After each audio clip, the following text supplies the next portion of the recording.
ഹരേ കൃഷ്ണ. എല്ലാവർക്കും മാധവത്തിലേക്ക് സ്വാഗതം.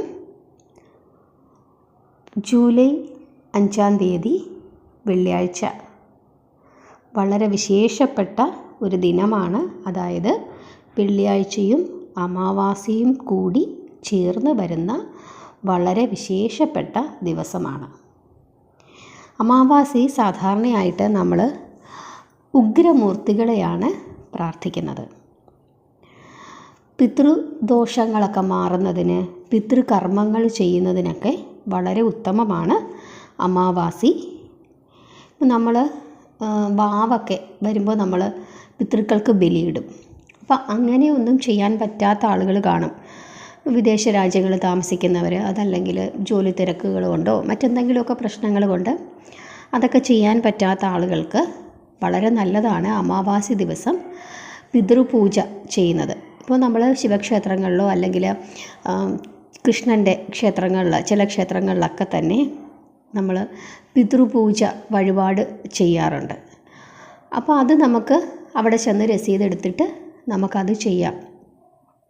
പിതൃപൂജ അതൊക്കെ ചെയ്യാം. അതല്ലെങ്കിൽ നമുക്ക് ഇതൊന്നും ചെയ്യാൻ പറ്റുന്നില്ലെങ്കിൽ നമ്മൾ എന്ത് ചെയ്യുക, നമ്മുടെ വീട്ടിൽ ശുദ്ധമായിട്ട് ആഹാരമുണ്ടാക്കിയിട്ട് അന്ന് അത് ഒരു ഇലയിൽ വിളമ്പിയിട്ട് പുറത്ത് വെക്കുക. അത് പട്ടിയൊന്നും എടുത്ത് കഴിക്കാതെ ശ്രദ്ധിക്കണം. കാക്കകൾ തന്നെ വന്ന് ഭക്ഷിക്കാനായിട്ട് ശ്രദ്ധിക്കണം. ഇനി അങ്ങനെയും ചെയ്യാൻ കഴിയാത്ത ആളുകൾക്കുള്ള പരിഹാര മാർഗമാണ് നമ്മൾ ഇലയിൽ വിളമ്പി പിതൃക്കളെ മനസ്സിൽ വിചാരിച്ച് വിളക്കത്ത് വെക്കുന്നത്. അതും വളരെ ഉത്തമമാണ്. ഈ അമാവാസി ദിവസം ഉച്ചയ്ക്ക് ഇതൊക്കെ നമുക്ക് ചെയ്യാം. കാരണം ചിലപ്പം ഒരു ദോഷവും കാണില്ല. നമുക്ക് ആകെപ്പാടെ ഉള്ളൊരു ദോഷമെന്ന് പറയുന്നത് പിതൃദോഷമായിരിക്കും. അത് പക്ഷേ നമ്മളെ വല്ലാതെ ചുഴറ്റി അടിക്കും. അപ്പോൾ അതുകൊണ്ട് തന്നെ നമ്മുടെ പൂർവികരെ ഓർത്ത് അവർക്ക് വേണ്ടി എന്തെങ്കിലുമൊക്കെ ചെയ്യാനായിട്ട് പറ്റുന്ന സമയമാണ് ഈ അമാവാസി ദിവസം, പ്രത്യേകിച്ച് വെള്ളിയാഴ്ചയും കൂടി വന്നിരിക്കുന്നത് കൊണ്ട്. അതുപോലെ തന്നെ ഭദ്രകാളി, നരസിംഹം, അതായത് പിന്നെ അഘോരമൂർത്തി, ശിവൻ്റെ അഘോരമൂർത്തി രൂപം, അതുപോലെ തന്നെ ദുർഗാദേവി, വനദുർഗ നമുക്കറിയാം. മുകൾ ഭാഗമില്ലാതെ മഴ നനഞ്ഞു നിൽക്കുന്ന രൂപത്തിലുള്ള ദുർഗാദേവി. ചില ക്ഷേത്രങ്ങളിൽ ശ്രീകോവിലിന് മേൽക്കൂര കാണില്ല. ദേവി കാറ്റും വെയിലും മഴയും ഒക്കെ കൊണ്ട് ഇരിക്കുകയായിരിക്കും. അതാണ് വനദുർഗാ സങ്കല്പം.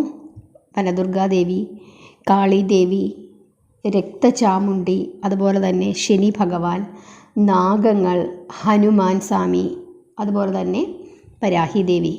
ഇവർക്കൊക്കെ ഉത്തമമായ ദിവസമാണ് അമാവാസി. വെള്ളിയാഴ്ചയും കൂടി വന്നിരിക്കുന്നത് കൊണ്ട് ദേവീ പ്രാർത്ഥനയ്ക്ക് വളരെ വിശേഷമാണ്. നാഗദോഷങ്ങളുള്ളവർ, ശനിദോഷങ്ങളുള്ളവർ ഇവരൊക്കെ തന്നെ ഈ ദിവസം പ്രാർത്ഥിക്കാം. ആ ക്ഷേത്രങ്ങൾ ദർശനം നടത്തി നാമം ചൊല്ലി നമുക്ക് പറ്റുന്ന വഴിപാടുകൾ നടത്തി പ്രാർത്ഥിക്കുന്നത് വളരെ നല്ലതാണ്. അതുപോലെ തന്നെ ഓം ഭദ്രകാളിയൈ നമഃ എന്ന് 108 തവണ ജപിക്കുന്നത് വളരെ വളരെ വിശേഷമാണ്. അതുപോലെ തന്നെ ഭദ്രകാളി 10 ക്ഷേത്രത്തിലിരുന്ന് ജപിച്ചാൽ വളരെ വളരെ വിശേഷമാണ്. അത് ഭദ്രകാളി 10 നമ്മൾ ക്ഷേത്രത്തിൽ തന്നെ ഇരുന്ന് ജപിക്കണം. അങ്ങനെ ജപിക്കുന്നത് വലിയ ഫലസിദ്ധിയാണ് കൈവരുന്നതെന്നാണ് വിശ്വസിക്കുന്നത്. നമ്മൾ ഭദ്രകാളി 10 അറിയാൻ മേലാത്തവർ നമ്മുടെ യൂട്യൂബിലൊക്കെ ഒരുപാട് ഭദ്രകാളി 10ൻ്റെ ജപിക്കുന്ന വീഡിയോകൾ കിട്ടും. അത് നോക്കി എഴുതിയെടുത്ത്, അതല്ലെങ്കിൽ പുസ്തകം നമുക്ക് മേടിക്കാനായിട്ട് കിട്ടും.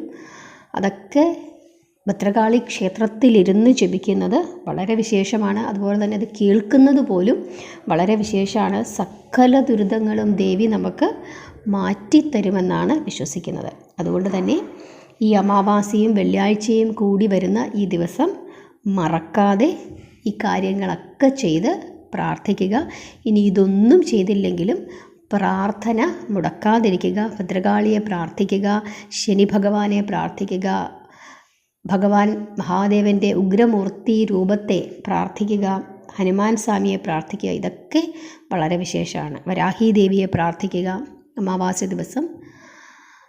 ഇതൊക്കെ ചെയ്താൽ നമ്മുടെ ജീവിതത്തിൽ ഒരുപാട് ഐശ്വര്യങ്ങൾ പ്രദാനം ചെയ്യും. പ്രാർത്ഥന കൊണ്ട് നമുക്ക് ഗുണങ്ങൾ മാത്രമേ കിട്ടുകയുള്ളൂ എന്ന് അറിയുക.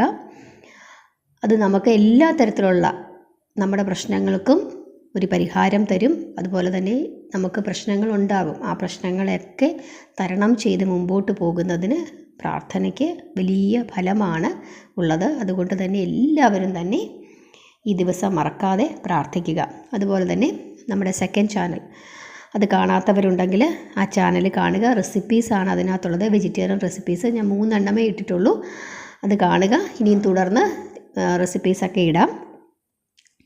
അത് സബ്സ്ക്രൈബ് ചെയ്യുക, എല്ലാവരോടും പറയുക, പ്രാർത്ഥിക്കുക. എല്ലാവരെയും ഭഗവാൻ അനുഗ്രഹിക്കട്ടെ. ഹരേ കൃഷ്ണ.